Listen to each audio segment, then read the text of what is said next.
Maayos kausap kasi nakayanan niya ako. Totoo to, kung 10 yan, nasa 10. At ang ganda ng price, reasonable price. Sabi ko, sige, tuloy natin yung project.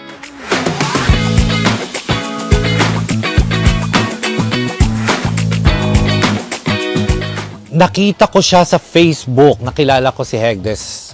Tapos, ginugol ko na, tiningnan ko yung mga klase ng mga bahay na ginagawa nila and kung sino yung mga nagpapagawa. Eksakto nakita ko, one of the clients nila ay si Susan Enriquez na kaibigan ko. So, una, syempre hindi ako naniniwala. Nung nakita ko si Susan, oops, mukhang okay naman to.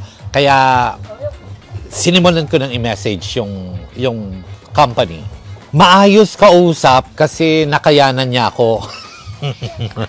Kasi makulit ako. Medyo, syempre, kahit na sabihin nating yung price ganito, kailangan pinagpaguran natin ang pera natin, kailangan mabawi natin ang maganda. And na-deliver naman siya. Nung una, syempre, nag-ano ko, sige, subukan natin.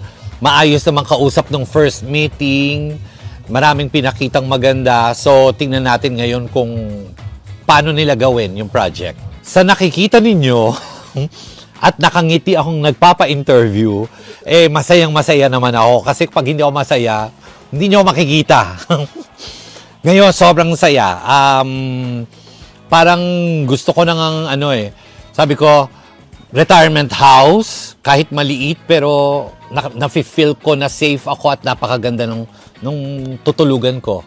Kasi, look at this. Look at this. So far, yung requirement ko naman, na-meet na So, depende na lang siguro sa susunod na magpapagawa ko anong gusto niya.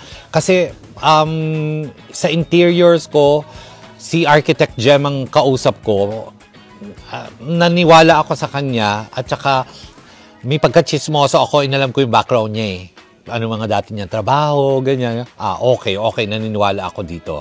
Kaya, ayun, nasunod niya yung lahat ng pinag-usapan namin, napagpasensyahan niya sa ang mga kakulitan ko, and ayan, na-achieve. Ang tiny house, uso kasi, kaya na-encourage din ako magpagawa. Sa totoo lang, sa abroad, nagpupunta ako, ganyan. Nakakainggit. Parang, as a director, gusto ko ma-experience, gusto ko magkaroon, gusto ko sumabay sa uso. Nagkataong, at ang ganda ng price, reasonable price. Sabi ko, sige, tuloy natin yung project. Ang favorite spot ko, actually, yung aking loft, connecting the terrace. Tapos, syempre, yung baba, connecting the main garden, yung back garden ko sa grotto. Yon. Tapos, nagpadagdag kasi ako ng mga porch. Yon. So, yung mga request ko na nagawa ng maganda. Even the colors na nag-uusap naman kami na maayos. So far sa happiness ko ngayon, totoo to, kung 10 yan, nasa 10. Kasi mareklamo akong tao, pero nung nakita ko na yung unit, sabi ko, uy, okay to. Tapos na-meet yung deadline.